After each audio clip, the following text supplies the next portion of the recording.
shadows slide out of the brush, ancient and deliberate. Their movement is slow, almost careless, a deceptive lumbering gait that betrays nothing of the violence waiting beneath the skin. These are not hurried hunters. They do not need to be. Time itself works for them.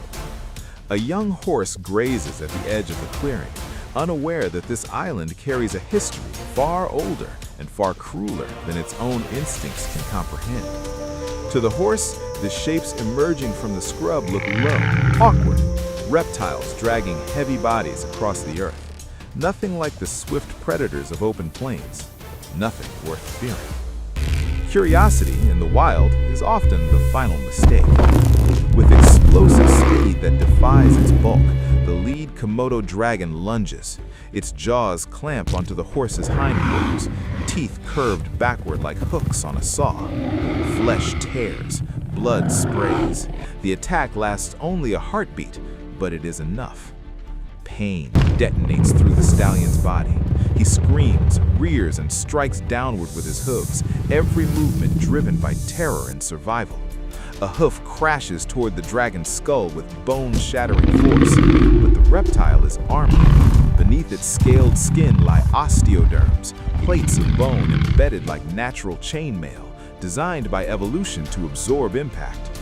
The blow lands, but the dragon does not break. The second dragon moves wide, sensing weakness, testing the perimeter of the fight. The stallion wheels and lashes out, forcing it back.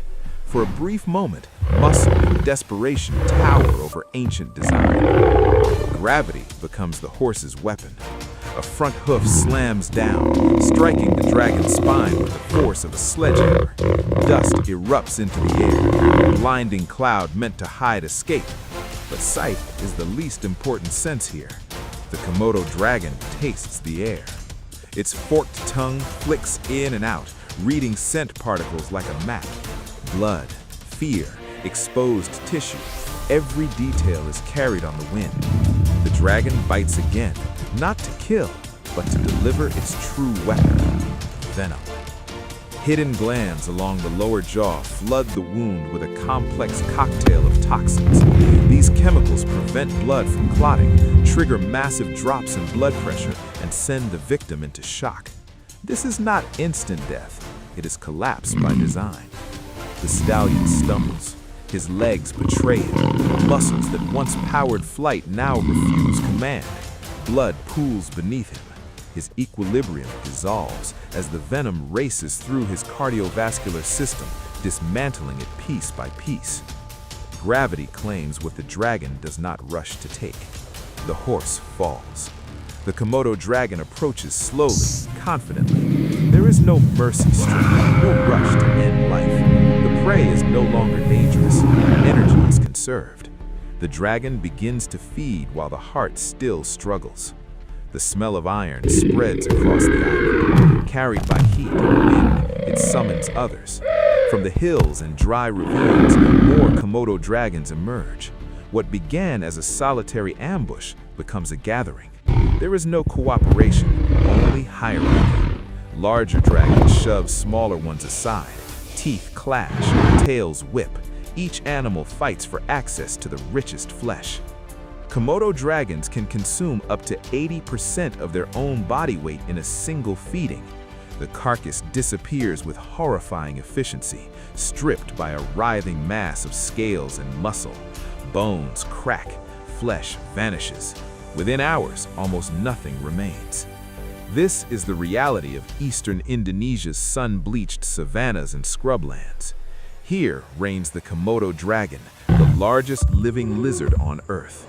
Known to science as Varanus comodorensis, this apex predator exists nowhere else. Its range is limited to a handful of islands: Komodo, Rinca, Flores, Gili Motang, and Gili Dasami. On these isolated lands, it dominates absolutely.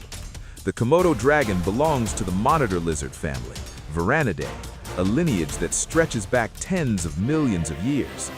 Fossil evidence suggests their ancestors arose in ancient Australia before spreading westward across the Indonesian archipelago. As sea levels rose and fell, islands formed, trapping these giants in pockets of time. What remains today is a living relic, armored in scale and bone, tuned for ambush, perfected not by speed, but by efficiency. Komodo dragons patrol game trails with unhurried confidence. They scavenge when opportunity allows and hunt when the moment is right. Their metabolism favors patience. A single successful kill can sustain them for weeks. Yet even giants must adapt. In these harsh island climates, survival rewards restraint. Energy wasted is energy lost forever.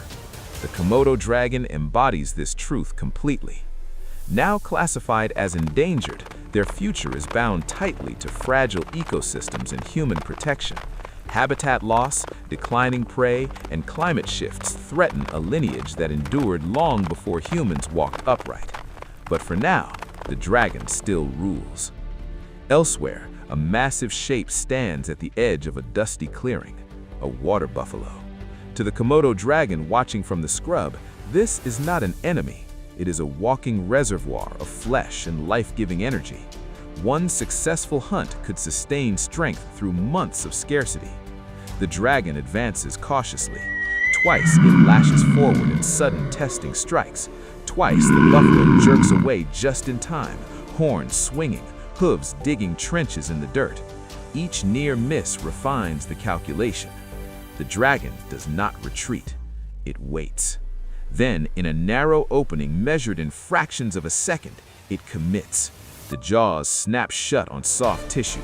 Blood flows freely. The dragon releases and withdraws. The work is done.